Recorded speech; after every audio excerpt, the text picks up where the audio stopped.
short and prolonged boiling. And like I told you earlier, chicken stock will take 2 hours because you have 2 legs, right? All right, now, when you cut vegetables for that, you would normally cut them like in 1-inch pieces. That is called a mirepoix. M-I-R-E-P-O-I-X, mirepoix. That means large chunks. And the reason why you cut these large, because this is going to be on for quite some time. You don't want to cut these small so that these actually disintegrate or break up. If they break up, it's going to discolor this. All right, so you cut them large so they can stay wholesome and don't break up and then interfere with this as far as the color, right? All right, so the basic vegetables we always use is carrots, onion, celery, right? Okay. And these are cut into 1-inch pieces, which is called a mirepoix, right? Or rough cut, or mirepoix, so 1 inch, basically, right? 1-inch pieces. So that's 1 stalk of celery I use, and that's half a carrot, and then I'm going to use half an onion, almost half an onion, basically, right? Now, depends on the type of stock you're making, when you determine whether or not you peel the onion, okay? For example, if I was making a brown stock, right?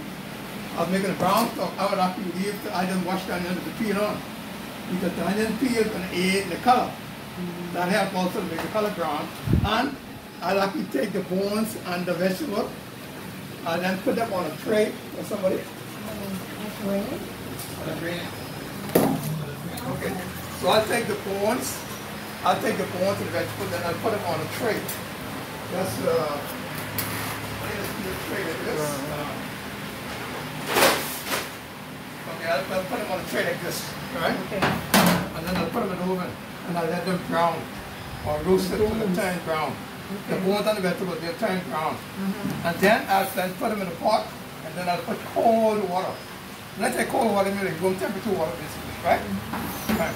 And then I'll just let it come to boil. And then I'll turn the stove down, just let it simmer slowly. So, and that's if you're doing a brown stock. A brown stock, right. What do you use the brown stock for? Good question. Okay. Let's say you might be cooking, making gravy, right? Gravy for beef or something. You might be cooking peas and rice. Alright, so this is actually the room temperature water here, right?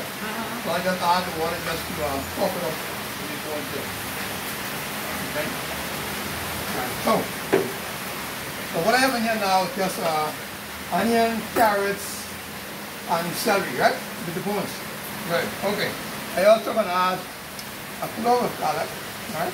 That's oil. And then I add also a piece of Spanish thyme, right? Spanish thyme also. Okay? Why did you wet it first? Why did I? Wet the thyme. No, I rinsed it. Because I check it. Because that's why you know that that's rinsed it off. Oh, okay. Right. Okay, so.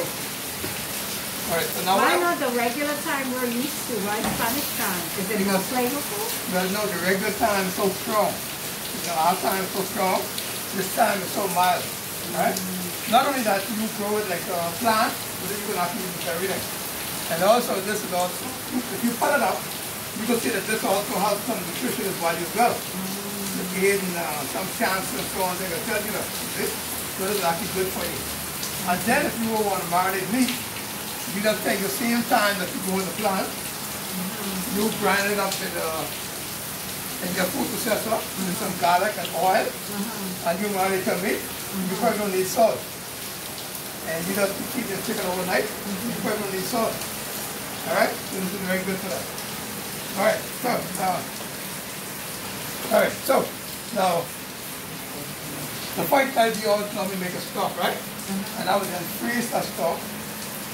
And then when you come next week, I'll take the stock and then we'll actually make soup from the stock. Okay. So when you come next week, right, you're going to actually start, you will make a soup, but also you're going to make a container, right? Because, you may want to make some garlic bread that you're going to have to eat yourself.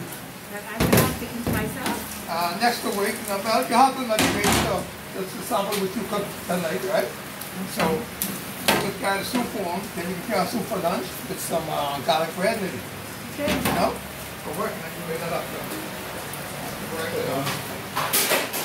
know, That mirror makes it so good because I could see everything to looking at the mirror. Yes. Okay, so, right, what I want to do is, right, while it's boiling, and because you want to leave, I want you to, I give you a knife in the cutting board, and I want you to start cutting your stuff. Your stuff up, to put it on the stove. Yeah, so you can make your stuff.